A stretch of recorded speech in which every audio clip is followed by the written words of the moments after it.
P T I کی 3 سال حکومت کے دوران جب کرپشن کی غضب کہانیاں سامنے آنے لگی ہیں، اسی پر بات کرنے کے لیے ہمارے ساتھ موجود ہیں سینئر رہنما پیپلز پارٹی ناصر حسین شاہ۔ سر بہت شکریہ، آپ نے کیپٹل ٹی وی کو وقت دیا۔ بتائے گا کہ پی ٹی آئی جو ہمیشہ سے دوسروں پہ کرپشن کی داستانیں گھڑتی رہی ہے اور اب اس کے اپنے 3 سالہ دور کی جو داستانیں ہیں اور کرپشن کی غضب کہانیاں سامنے آنے لگی ہیں، کیا کہیں گے؟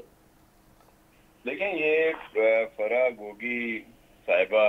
کی جو آج یہ تفصیلات آ رہی ہیں اور ہوش ربا جو چیزیں سامنے، ان کے اثاثے جو ڈکلیئرڈ ہیں اور جو انڈکلیئرڈ ہیں، لیکن یہ ایک چھوٹا سا پینٹ ہے اس کرپشن کا جو پی ٹی آئی کی گورنمنٹ میں ہوئی۔ اور وہ جو ریاست مدینہ بنانے آئے تھے خان صاحب، وہ جو ایک بہت بڑی کرپشن ہوئی ان کے زمانے میں، اور یا اس سے پہلے جب ان کی کے پی میں بھی گورنمنٹ تھی، تو یہ تو اس کا ایک پینٹ ہے یہ جو فرح گوگی کا ہے، اور یہ بھی پینٹ ہے، اور یہ اس کرپشن میں اس کے حصے کی چیزیں ہیں۔ وہ تو اس میں بیشتر انہوں نے ڈکلیئر کی ہیں، اور ظاہر ہے بہت زیادہ وہ ہوں گی جو انڈکلیئرڈ ہیں، اور ان کے دیگر عزیز و اقارب یا ملنے جلنے والوں کے نام پہ، یا ان کے بہت سارے جو لوگ ہوں گے۔ لیکن یہ دوسروں کو بڑی نصیحتیں کرتے ہیں، اور پھر ان کا دیکھیں، اور ہم تو شروع سے کہتے ہیں کہ یہ مورلی کرپٹ انسان تھے خان صاحب جو تھے۔ کہ آپ شوکت خانم کی فنڈنگ کا بھی دیکھ لیں، اس پہ کوسچن آیا ہوا ہے، یا فورن فنڈنگ جو ان کو ہوتی تھی، پارٹی کے جو چیزیں تھیں، یہ اپنے لوگ انہوں نے کیس کیا ہوا تھا کہ یہ دیکھیں انہوں نے کس طرح وہ کہاں پہ استعمال کی وہ چیزیں۔ اور پھر اس وقت بھی وہ جو ان کی دوسری ہیں علیمہ باجی صاحبہ جو ہیں، ان کے ایسٹ بہت زیادہ بڑے، تو کہا جی وہ کوئی مشینوں کا کاروبار کرتی ہیں۔ وہ کون سی سلائی مشینیں ہیں کہ جو ایک دم اربوں روپے جس کی سیونگ ہوتی ہے؟ یہ میں آپ سے عرض کر رہا ہوں، یہ بہت ایک چھوٹی سی چیز ہے جو سامنے آئی ہے۔ بلکہ آپ کو یاد ہوگا کہ جب یہ کے پی میں گورنمنٹ تھی، انہوں نے ایک احتساب بیورو بنایا تھا اور بڑا اس کا چرچا کیا تھا۔ وہ ریٹائرڈ جنرل صاحب تھے، سیدھے سچے انسان ہیں، میں تو ان کو نہیں جانتا،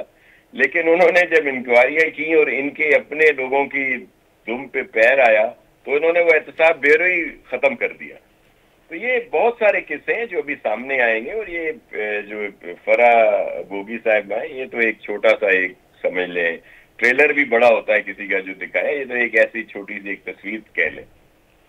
ٹھیک ہے، ناصر حسین شاہ صاحب یہ بھی بتائے گا کہ الیکشن قریب ہیں اور ہمیشہ سے پی ٹی آئی نے یہی موقف پیش کیا ہے کہ کرپٹ لوگوں کو نہیں چھوڑیں گے، تو اب الیکشن قریب ہے تو ایسے معاملات کا سامنے آنا، کیا سمجھ رہے ہیں کہ آنے والے الیکشن میں پوزیشن مزید کمزور ہوتی دکھائی دے رہی ہے؟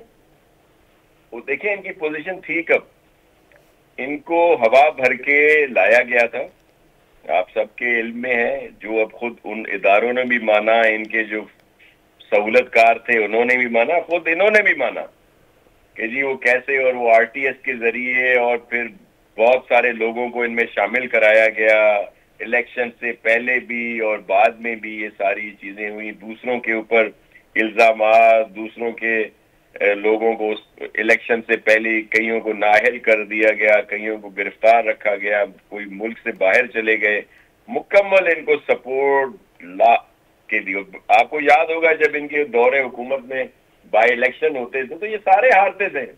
انہوں نے سب موسٹلی جو ہے انہوں نے لوز کیے، اور پھر بعد میں وہ جب جانے لگے تو انہوں نے وہ ہمارے سادہ لوگ ہیں پاکستانی، وہ جو سائفر ایک جھوٹا بیانیہ بنایا، وہ امریکہ کے خلاف اور دیگر چیزیں ہمدردیاں لینے کی کوشش کی۔ لیکن اب یہ اس طرح کے چیزیں